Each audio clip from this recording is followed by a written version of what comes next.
ಎಲ್ಲರಿಗೂ ನಮಸ್ಕಾರ. ಭಾರತ ತನ್ನ ಮುಂದಿನ ಅತಿದೊಡ್ಡ ರಾಷ್ಟ್ರೀಯ ಜನಗಣತಿಗೆ ಸಿದ್ಧವಾಗ್ತಿದೆ. ಅಬ್ಬಾ, ಇದರ ಹಿಂದಿರೋ ಪ್ಲಾನ್ ಇದೆಯಲ್ಲ, ಅದು ನಿಜಕ್ಕೂ ಒಂದು ದೊಡ್ಡ ಕಥೆ. ದೇಶದ ಪ್ರತಿಯೊಬ್ಬರನ್ನೂ ಲೆಕ್ಕಹಾಕೋ ಈ ಬೃಹತ್ ಕಾರ್ಯ ಹೇಗೆ ನಡೆಯಲಿದೆ, ಬನ್ನಿ ಇದರ ಬ್ಲೂಪ್ರಿಂಟ್ ಅನ್ನೊಮ್ಮೆ ನೋಡೇ ಬಿಡೋಣ. ಸರಿ, ಒಂದು ಪ್ರಶ್ನೆ. 100ಕ್ಕೂ ಹೆಚ್ಚು ಕೋಟಿ ಜನರಿರೋ ದೇಶವನ್ನ ಹೇಗೆ ತಾನೇ ಎಣಿಕೆ ಮಾಡಕ್ ಸಾಧ್ಯ ಅಲ್ವಾ? ಈ ಒಂದು ಪ್ರಶ್ನೆಯೇ ಸಾಕು ಈ ಕೆಲ್ಸ ಎಷ್ಟು ದೊಡ್ಡದು ಅಂತ ಅರ್ಥ ಮಾಡ್ಕೊಳ್ಳೋಕೆ. ಇದು ಬರೀ ಜನರ ತಲೆ ಎಣಿಸೋ ಕೆಲ್ಸ ಅಷ್ಟೇ ಅಲ್ಲ, ನೆನ್ಪಿಡಿ. ಈ ಅಂಕಿ ಸಂಖ್ಯೆಗಳ ಮೇಲೆನೆ ಮುಂದಿನ 10 ವರ್ಷಗಳ ದೇಶದ ಪ್ಲಾನ್ಗಳು, ನೀತಿ ನಿಯಮಗಳು ಅಷ್ಟೇ ಯಾಕೆ, ನಮ್ಮೆಲ್ಲರ ಭವಿಷ್ಯ ಕೂಡ ನಿಂತಿದೆ.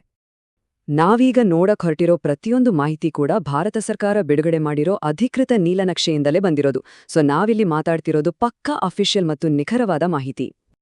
ಈ ಇಡೀ ಪ್ರಾಸೆಸ್ಸನ್ನ 2 ಮೇನ್ ಫೇಸ್ ಅಥವಾ ಹಂತಗಳಲ್ಲಿ ಮಾಡಲಾಗುತ್ತೆ.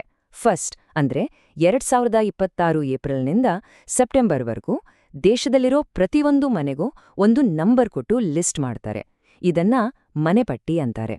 ಇದು 2ನೇ ಹಂತಕ್ಕೆ ಒಂದು ರೀತಿ ಫೌಂಡೇಶನ್ ಇದ್ದಾಗೆ. ಆಮೇಲೆ 2027 ಫೆಬ್ರವರಿಯಲ್ಲಿ ಅಸಲಿ ಆಟ ಶುರು. ಅಂದ್ರೆ ಪ್ರತಿಯೊಬ್ಬ ವ್ಯಕ್ತಿಯನ್ನ ಎಣಿಕೆ ಮಾಡಿ ಅವರ ಮಾಹಿತಿಯನ್ನ ಕಲೆಕ್ಟ್ ಮಾಡೋ ಕೆಲ್ಸ. ಸರಿ, ಈಗ ಈ ದೊಡ್ಡ ಕೆಲ್ಸವನ್ನ ಮಾಡಕ್ಕೆ ಎಷ್ಟು ಜನ ಬೇಕು? ಇದರ ಹಿಂದಿರೋ ಮ್ಯಾನ್ ಪವರ್ ಬಗ್ಗೆ ಮಾತಾಡೋಣ. ನೋಡಿ, ಈ ದೊಡ್ಡ ಕೆಲಸಕ್ಕೆ ಫೀಲ್ಡ್ನಲ್ಲಿ ದುಡಿಯೋ ಪ್ರತಿಯೊಬ್ಬ ಗಣತಿದಾರರಿಗೆ ಅಂದ್ರೆ ಎನ್ಯೂಮರೇಟರ್ಸ್ ಮತ್ತು ಸೂಪರ್ವೈಸರ್ಸ್ಗೆ ಒಟ್ಟಾರೆ 25,000 ರೂಪಾಯಿ ಗೌರವಧನ ಸಿಗ್ಲಿದೆ. ಆದ್ರೆ ಈ ದುಡ್ಡು ಒಂದೇ ಸಲಕ್ಕೆ ಸಿಗೋದಿಲ್ಲ. ಹಾಗಿದ್ರೆ ಆ 25,000 ರೂಪಾಯಿಗಳನ್ನ ಹೇಗೆ ಕೊಡ್ತಾರೆ? ನೋಡಿ, ಅದನ್ನ 2 ಹಂತಕ್ಕೆ ಸ್ಪ್ಲಿಟ್ ಮಾಡಿದ್ದಾರೆ.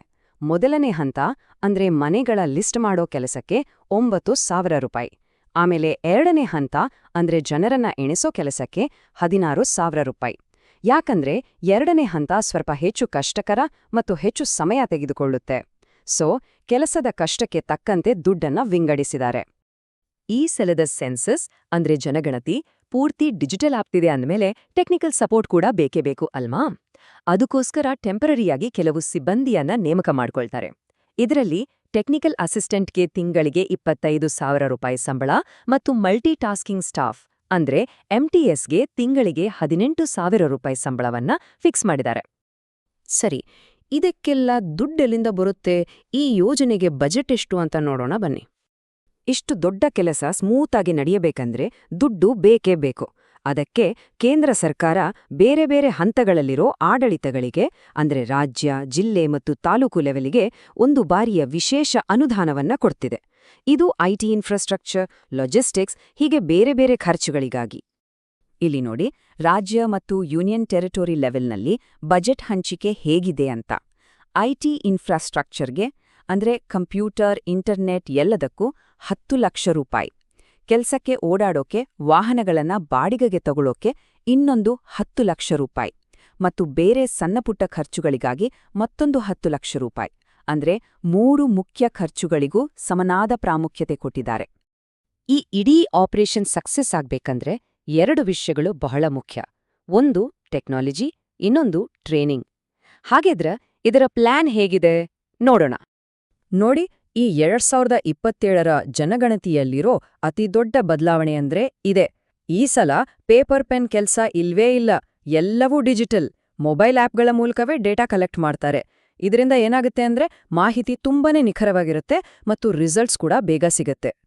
ಆದ್ರೆ ಈ ಹೊಸ ಟೆಕ್ನಾಲಜಿಯನ್ನ ಬಳಸೋಕೆ ಟ್ರೈನಿಂಗ್ ಬೇಕಲ್ವಾ? ಎಷ್ಟು ಜನಕ್ಕೆ ಗೊತ್ತಾ? ಬರೋಬ್ಬರಿ 31 ಲಕ್ಷ ಜನರಿಗೆ.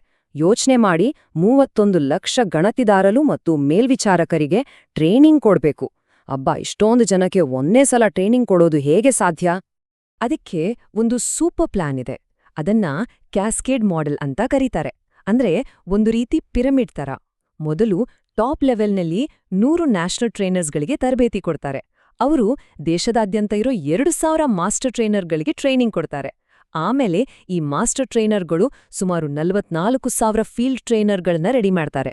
ಕೊನೆಗೆ ಈ ಫೀಲ್ಡ್ ಟ್ರೈನರ್ಗಳು ಆ 31 ಲಕ್ಷ ಜನರಿಗೆ ತರಬೇತಿ ಕೊಡ್ತಾರೆ. ಇದರಿಂದ ಟ್ರೈನಿಂಗ್ ಕ್ವಾಲಿಟಿ ದೇಶದ ಎಲ್ಲಾ ಕಡೆ ಒಂದೇ ರೀತಿ ಇರುತ್ತೆ. ಹಾಗಿದ್ರೆ ಈ ಇಡೀ ಬ್ಲೂಪ್ರಿಂಟ್ನ ಸಾರಾಂಶ ಏನು? ಒಮ್ಮೆ ಕ್ವಿಕ್ ಆಗಿ ನೋಡೋಣ. ಒಟ್ಟಿನಲ್ಲಿ ಹೇಳೋದಾದ್ರೆ ಈ 2027ರ ಜನಗಣತಿ 4 ಮುಖ್ಯ ಪಿಲ್ಲರ್ಗಳ ಮೇಲೆ ನಿಂತಿದೆ. 1. 2 ಹಂತಗಳಲ್ಲಿ ನಡೆಯೋ ಡಿಜಿಟಲ್ ಫಸ್ಟ್ ಅಪ್ರೋಚ್. 2 ಲಕ್ಷಾಂತರ ಜನರಿಗೆ ಒಂದು ಸ್ಟ್ರಕ್ಚರ್ಡ್ ಪೇಮೆಂಟ್ ಪ್ಲಾನ್. 3 ಟೆಕ್ನಾಲಜಿ ಮತ್ತು ಓಡಾಟಕ್ಕೆ ಬೇಕಾದ ಡೀಟೇಲ್ಡ್ ಬಜೆಟ್. ಮತ್ತು 4ನೆಯದು ದೇಶಾದ್ಯಂತ ನಡೆಯೋ ಒಂದು ದೊಡ್ಡ ಟ್ರೈನಿಂಗ್ ಪ್ರೋಗ್ರಾಂ. ಈ 4 ಸೇರಿ ಈ ಬೃಹತ್ ಯೋಜನೆಯನ್ನ ಯಶಸ್ವಿಗೊಳಿಸಲಿವೆ. ಹಾಗಿದ್ರೆ ಒಂದು ಕೊನೆಯ ಪ್ರಶ್ನೆ. ಭಾರತ ತನ್ನ ಜನಗಣತಿಯನ್ನ ಸಂಪೂರ್ಣ ಡಿಜಿಟಲ್ ಮಾಡ್ತಾಯೋ ಈ ಸಮಯದಲ್ಲಿ ದೇಶದ ಮೂಲೆ ಮೂಲೆಯಲ್ಲಿರೋ ಪ್ರತಿಯೊಬ್ಬ ವ್ಯಕ್ತಿಯನ್ನೂ ಬಿಡದೆ ಎಣಿಕೆ ಮಾಡೋಕೆ ಎದುರಾಗಬಹುದಾದ ಅತಿದೊಡ್ಡ ಸವಾಲು ಯಾವುದು ಅಂತ ಅನ್ಸುತ್ತೆ? ಇದ್ರ ಬಗ್ಗೆ ನಿಮ್ಮ ಅಭಿಪ್ರಾಯವನ್ನ ಖಂಡಿತ ಕಾಮೆಂಟ್ ಮಾಡಿ. ಈ ಬೃಹತ್ ಯೋಜನೆಯ ಬಗ್ಗೆ ಮುಂದಿನ ಅಪ್ಡೇಟ್ಗಳಿಗಾಗಿ ನಮ್ಮ ಚಾನೆಲ್ ಅನ್ನ ಸಬ್ಸ್ಕ್ರೈಬ್ ಮಾಡೋದನ್ನ ಮರಿಬೇಡಿ. ಧನ್ಯವಾದಗಳು.